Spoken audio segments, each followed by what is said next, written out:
Alright, I want to show you guys a project that I made for Joanna.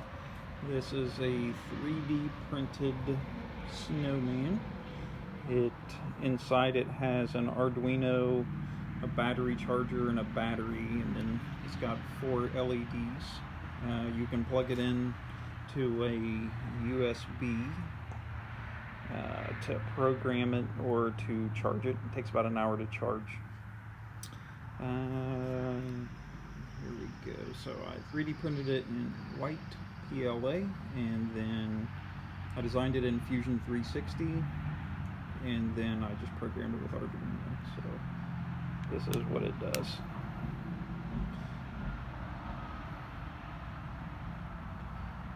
So anyway, about a bajillion hours into this little thing. Have a Merry Christmas.